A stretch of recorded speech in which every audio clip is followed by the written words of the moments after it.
I have to laud you kasi alam ko na mas nag-focus ka na ilabas yung uniqueness ng voice niya kesa yung technique or yung range at bihira yan sa mga teachers.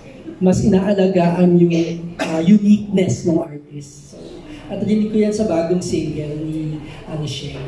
So, okay, FYI lang. Sila din is the one responsible for vocal coaching kay Esang de Torres. Yeah, and then Stephanie Di Marana. wow! Dumaan din sa amin si Darren Espanto. I was the one who discovered Darren Espanto. Taga-Anan din yun. And then Mariel Montañano na hindi pagkatagal-tagal na hindi matibag sa tawag ng tanghalan. So, sabi ko nga, not for the money, siyempre lahat naman kailangan ng pera, but of course, I always wanted bigyan natin ng equal, kumbaga, kung ano yung binabayan nila, dapat ganun din yung budget. Kaya sabi ko sa kanya, natututo ba o hindi natututo, mag-give up ka na.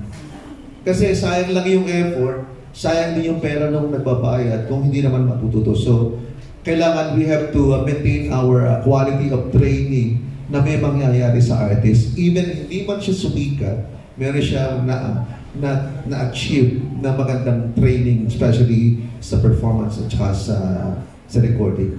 And hearing that, again, binabalik ko kay Nadine, hindi niya tinurn si Shane into another Esang, kundi si Shane. Actually, the most important sa isang coach is you have to discover the artist.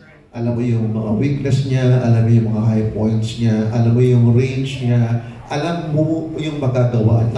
Kasi may singer na hindi natin pwede mapilitin na ang range niya ay hindi si Celine Dion, pagkagaw pipilitin natin kung si Celine Dion. So, kumbaga, i-match mo rin what is the capacity of the artist, hindi naman nakakakanta, nakakasayaw, papagawin natin ng dance song. So dapat, ang consideration, we have to discover exactly what is the talent of the artist para alam natin what should be the right song that should be given to the artist. Which brings me to my question. Ngayon kasi may pinag-uusapan sa showbiz na may nag-remark na artista na because of surgery, everyone looks the same, especially yung mga young actors. Pero kahit sa singing, ganun din there was a time, or maybe there's a time na lahat, they're trying to sound like Moira. Yeah, I agree. What's your comment on that, sir? Well, hindi natin may iwasan kasi everyone is, kumbaga nag-iisip, what should be the direction, the type of songs na gagawin niya i-record. And she was very lucky, tinamaan niya yung tunog na gano'n. And everybody, especially mga female artists, they wanted to be like Moira, yung kanilang tunog. So, ako hindi ko masisisi, and it's always the industry, sila yung nag-a-accept na music, na kung bakit sila rin na nagpapasikat. So, it's yung nakikinig, yung music industry counts a lot para kung sino yung gagawin nilang sikat. Like one good example, Billy started, I think, 2021, matagal na. Halos susuko na yung mga yan because of dumaan yung pandemic, mahirap. Pero talagang pag merong talent, na merong laman yung artist, talagang tatamaan yan. So, ako, I'm proud to say na being a Filipino, may katulad nila, Beanie, SB19, who were able to penetrate the music industry, not only here in the Philippines, but in the embrace ng international market. So, naiintindihan niyo po, wala kayong, minsan di nyo ba naisip na gusto nyo silang payuhan, huwag nga kayong magkopyahan? Well, copying is not exactly copying kasi, but yung tinatawag na trend is completely hindi mo maiiwasan. But me, ayoko rin exactly the same, pero siguro a flavor of something like, sound like something like, but it should be when you create or write another song for an artist, dapat meron siyang identity. Yung kanta namin, My Boy, wala naman kaming katulad na pinagayahan. So, ibig sabihin, iniisip namin mabuti na ma-own ng artist yung song na nire-record niya. Thank you. Question ko kay Shane, paano mo na-discover na nakakakanta ka? At saka anong edad mo? At paano mo na-discover? No.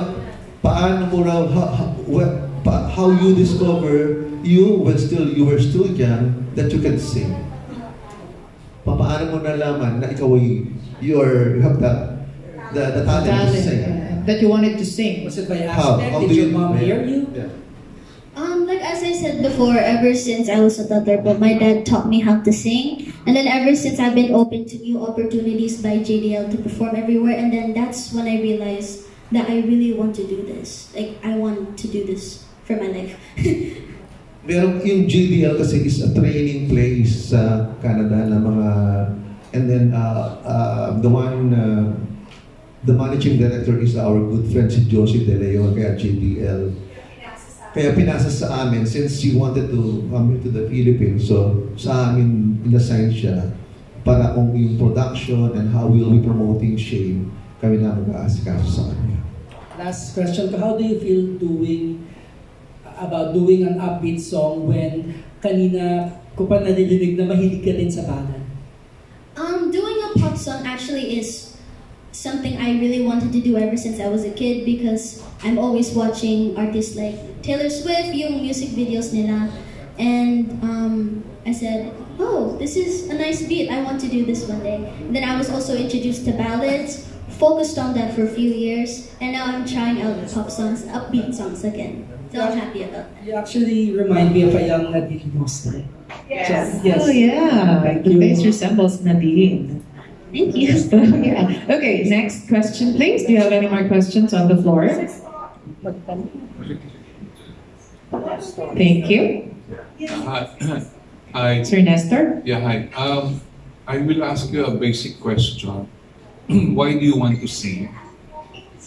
I want to do this because not only do I want to share my gifts with everyone else, and not only has God given me this gift that I want to share, but I also want to inspire other little girls, little boys like me to continue to follow their dreams and to believe in themselves. That's one of the main reasons why.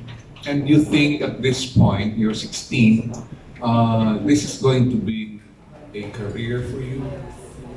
I'm really hoping po, because this is what I want to do, so I'm really, really hoping.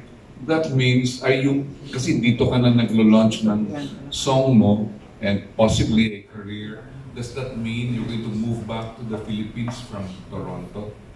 I'm planning to po. Ever since I came in March to do the music videos, recordings, lahat, yung preparations, I knew that I want to live here. Not only do I want to help my family, but also for my career as well. I want to pursue it.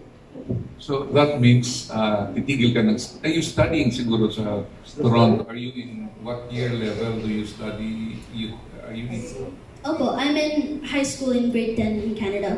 If I do move here, I'm planning to continue studying also. So, yeah.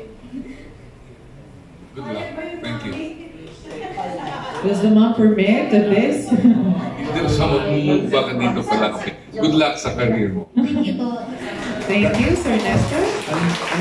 Actually, pag nag-move in dito sa Shane, sobrang dami ng isasacrifice din ng mami tsaka ng kanyang daddy. Siyempre, one and only, siyempre. But of course, always the parents wanted na, siyempre, what is best for the, siyempre, one and only, di ba? Gagawin nila, siyempre. And ito nga, tama siya.